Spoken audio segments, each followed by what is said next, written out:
Namaste, good morning. Well, here's a beautiful morning again, and this is my favorite place. It's a place of inspiration, nature, the placid lake, placid pond, and ducks swimming in them. Look at that. And the reflection of the tree and the sun coming up. Oh, so beautiful.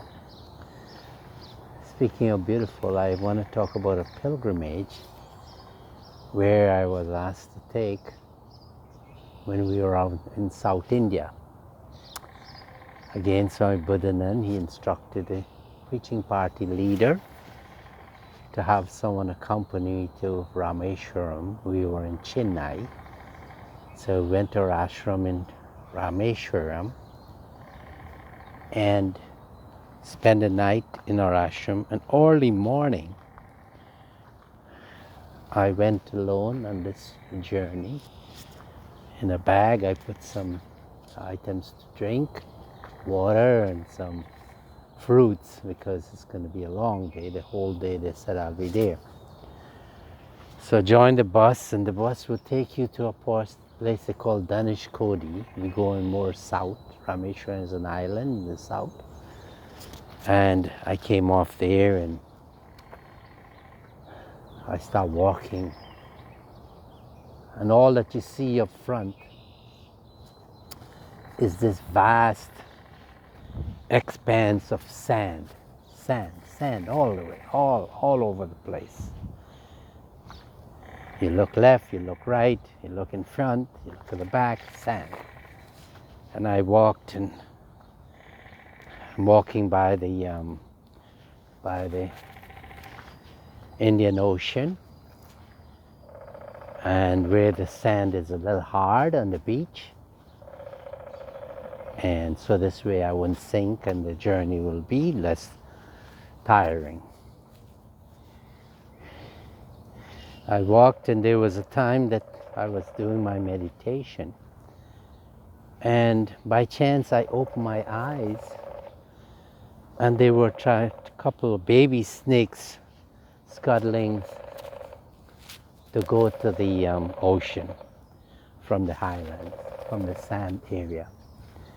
And I was a little scared. But then I looked, oh my, and there was this big snake in front of me, I guess the mother of these snakes. And I just stepped back and turn and go around it way far away. And this really kept me alert now, because I didn't want to close my eyes as I was walking. And after like 4 hours, I starting to see the end of this island and the vast expanse of the water, the Indian Ocean. And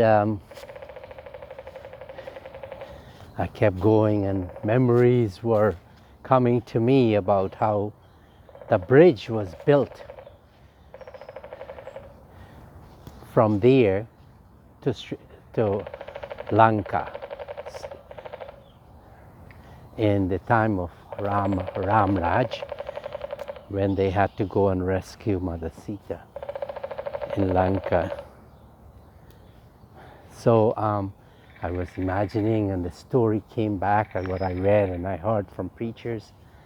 And what's such a divine feeling that here I have an opportunity to go where history was made through the miracle of the Lord. And here's Surya Narayan. Let's pay homage to him. Om Purnamada Purnamidam Purnamudachyate Purnasya Purnamadhaya Purnamevavashishyate Om Bhurbhuvasvaha Tatsaviturvarenyam Bhargo Devasya Dhimahi Dhiyo Yo Nah Prachodayat Om Bhurbhuvasvaha Tatsaviturvarenyam Bhargo Devasya Dhimahi Dhiyo yo naha prachodayat. Bola Sisi Surya Narayan Bhagwan ki jai. Well, I went to the tip of this island, and I wasn't paying attention that the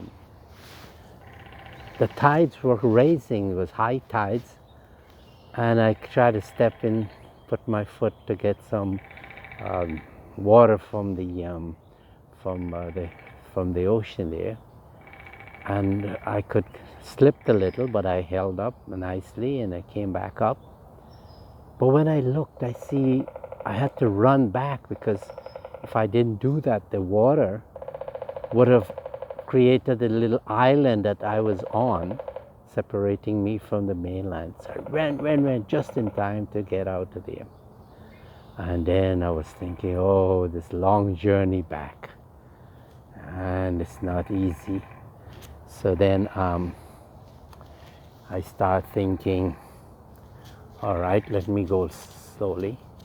But God's grace, one tourist four-wheeler came with some pilgrims there, and the driver right away asked me to join him, and we came back.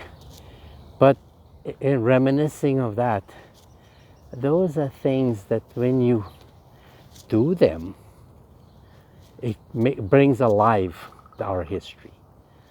It becomes part of you. It's not reading anymore, but you're seeing. And how beautiful that is. Then I came back and I went straight to Rameshwaram temple. And there's a Jyotirling there. After taking bath in the 22 ponds inside the temple, it's a pilgrimage that everyone does. But there's a Jyotirling there that was consecrated supposedly by Mother Sita after the battle with Ravan in Sri Lanka, now named Sri Lanka. But the story goes that they wanted to worship Lord Shiva, Bhagwan Ram, and Mother Sita was there, of course. She was captured. She was recovered from being prisoner for Ravan. So they send Hanumanji, go bring a lingam from the Kailash. But he was encountered some difficulties which caused some delay. I don't want to get into that. But he didn't come back on time. So Mother Sita made a lingam from the sand. So when Hanumanji came and says, well, I got the lingam here, but Mother Sita said, no, we already consecrated it. We have to worship this one. So then Hanuman said, no, please. This one is much more powerful, the one I brought from Kailash. So Mother Sita said, no, this one is good. So Hanumanji tried to remove that sand lingam, but with all his might and power using, he couldn't remove it, budged it. So they did their worship there. But the lingam that Hanumanji bought was put in this temple, and it became the Rameshwaram temple. And it's vast, big corridors. And when you go there, it's like so beautiful. So pilgrimages, when you do them, it takes away the mystery of what it feels like. You get a feeling what it is. And when you do them, and it's after you do them, it's like you get that contentment, satisfaction. And throughout my monastic life, this is what's been happening. Contentment all along. Content in working to build hospitals, schools, in tribal belts, in towns and cities. Go and rescuing people with leprosy, going to different countries, Nepal, rescuing boys from the street and with the help of helping other monks there. And we bring them to our ashram and give them a good life, and creating a school so neighborhood children can come and go into ashram and working with the tribal people there with for our tribal brahmachari. He became a brahmachari. These are all things, the seva makes a Swamiji, I think.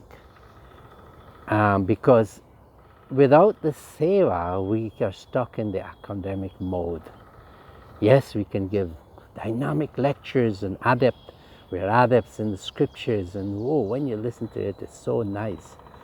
But if you don't internalize all of these things, then the academic knowledge is not as good as it's necessary, because we have to communicate to the world. But for ourselves, individually, when we get that God realization that Swami Parameshananda talk about, what is the goal of life? Self-realization. What is religion? Self-sacrifice. And when we get that, make that sacrifice, we get a realization, and then we go for the universal emancipation. So this morning, my pilgrimage, I have to tell you how important it is, in collaboration with other things. And let us all try to go. This is a pilgrimage that we are in now with this coronavirus, meaning that we have to go outside and leave the world that we so like and enjoy. We don't have the capability of enjoying it now, but let us go to that place, permanent place of enjoyment. Let us rediscover we're gods and goddesses. Let us rediscover that we are the gods and goddesses that we pray to. We're consciousness. Hari Om, Shanti, Shanti, Hari Om.